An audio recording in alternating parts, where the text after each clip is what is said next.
Hello friends, మన Venkata Durga YouTube ఛానల్లో నేను ఈరోజు రెస్టారెంట్ స్టైల్ గోబీ మంచూరియా చేయబోతున్నాను. దానికి కావాల్సిన పదార్థాలు గోబీ, కార్న్ఫ్లోర్, శనగపిండి, అల్లం వెల్లుల్లి పేస్ట్, మిరియాల పౌడర్, గరం మసాలా, ధనియా పౌడర్, కారం, సాల్ట్, ధనియాల పొడి. ఈరోజు ఇంకెందుకంటే లేటు చేద్దాం పదండి.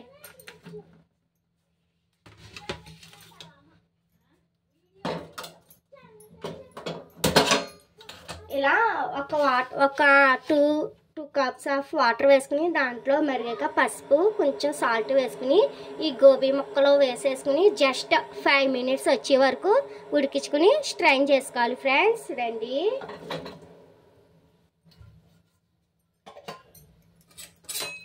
ఇలా 5 minutes ఉడికిలోగా ఎక్కువ ఉడికించుకోదండి. గోబీ మనకి ఫ్రెష్ కదా, ఎక్కువసేపు ఉడికించుకుంటే ముద్దగా అయిపోతాయి. గోబీ క్రంచీగా క్రిస్పీగా రావు. ఈ ఉడికిదాకా వెయిట్ చేద్దాం ఫ్రెండ్స్. సో ఫ్రెండ్స్, గోబీ ఒక పక్క ఉడుకుతుంది. ఈలోగా మనం దీనికి బ్యాటర్ రెడీ చేసుకుందాం. శనగపిండి, కార్న్ఫ్లోర్,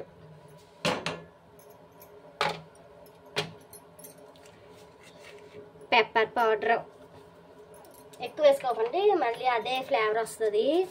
కారం, ధనియా పౌడర్, గరం మసాలా, అల్లం వెల్లుల్లి. ఇది మట్టికి ఫ్రెష్గా చేసుకోండి అల్లం వెల్లుల్లి పేస్ట్, ఎందుకంటే గోబీలోకి ఇదే ఫ్లేవర్ బాగుంటుంది. సరిపడా సాల్ట్. గోబీ ఉడికించుకుంటున్నప్పుడు కొంచెం వేసుకున్నాం కదా, అదే సరిపోద్ది మనకి.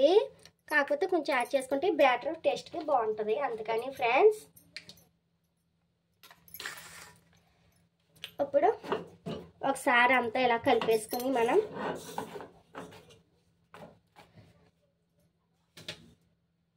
దీంట్లోనే కరివేపాకు చిన్న ముక్కలుగా కట్ చేసుకుని ఇలా తుంచుకుని వేసుకోండి ఫ్రెండ్స్. టేస్ట్ మట్టికి కమ్మగా అరోమా వచ్చి బాగుంటుంది. ఇలా బ్యాటర్ కలిపేసుకుని చూసుకోండి. ఇది బాగా పలచగా ఉన్నా బాగోదు, అట్ట కట్టేస్తుంది. కొంచెం స్టిక్కీగానే ఉండాలి ఫ్రెండ్స్. ఈ బ్యాటర్ అనేది చూసుకుని కలుపుకోవాలి.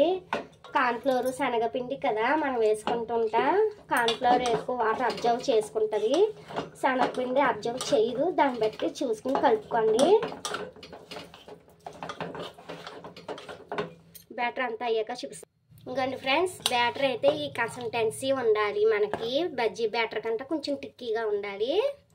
పక్కన మనం డీప్ ఫ్రైకి ఆయిల్ పెట్టేసుకున్నాం.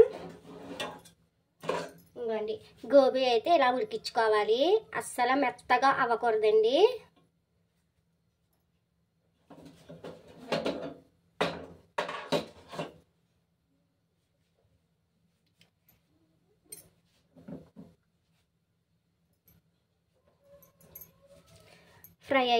ఫ్రై.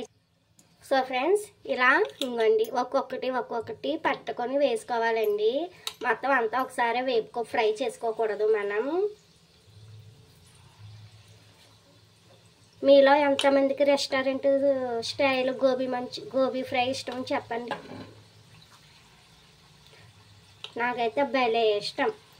సీజనల్ ఫుడ్స్ వెజిటేబుల్స్ తినాలండి, అప్పుడే మనకు బలం ఆరోగ్యం కూడా. చూసారా ఎలా ఫ్రై అవుతున్నాయి మనకి, క్రంచీగా వేగుతున్నప్పుడే మనకి తెలిసిపోతుంది సౌండ్, క్రంచీగా వేగుతున్నాయి అని. పిండి మట్టికి బాగా కలుపుకోవాలండి. పిండి కలుపుకుంటాలోనే ఉంది. పిండి కలుపుకోవాలి మనం. గోబీ పర్ఫెక్ట్గా ఉడికించుకోవాలి, అప్పుడే ఈ గోబీ 65కి పర్ఫెక్ట్గా వస్తాయి. గోబీ 65 అన్నది ఈజీ అండి, కొంచెం మనసు పెట్టి చేసుకుంటే ఈజీ. నా ఛానల్ చూస్తున్నారు కానీ ఫ్రెండ్స్, లైక్ సబ్స్క్రైబ్ చేయండి ఫ్రెండ్స్, ప్లీజ్ ఫ్రెండ్స్. వేగుతున్నప్పుడే మంచి అరోమా వస్తుందని చూసారా, స్మెల్ చాలా బాగుంటుంది. అయితే పప్పు రైస్ కానీ, సాంబార్ రైస్ కానీ, పప్పుచారు రైస్ కానీ, రసంలో కానీ సైడ్ డిష్ సూపర్ ఉంటుందండి. ఫంక్షన్లో పెళ్ళిళ్ళలో చేస్తారు కదా రెస్టారెంట్ స్టైలు, ఆ స్టైల్ నేను మీకు నా వీడియోలో మీకు రివీల్ చేస్తున్నాను. ఇప్పుడు ఇది గోబీని ఇంకొకసారి వేగాలి. ఇవ్వండి చూసారా ఎలా ఫ్రై అవ్వాలి. ఇలా ఒక్క నిమిషం ఇంకా ఫ్రై అయితే సరిపోద్ది. టేస్టీ టేస్టీ గోబీ మంచూరియా మన వంటింట్లో ఉంటుంది, మన చేతిలో.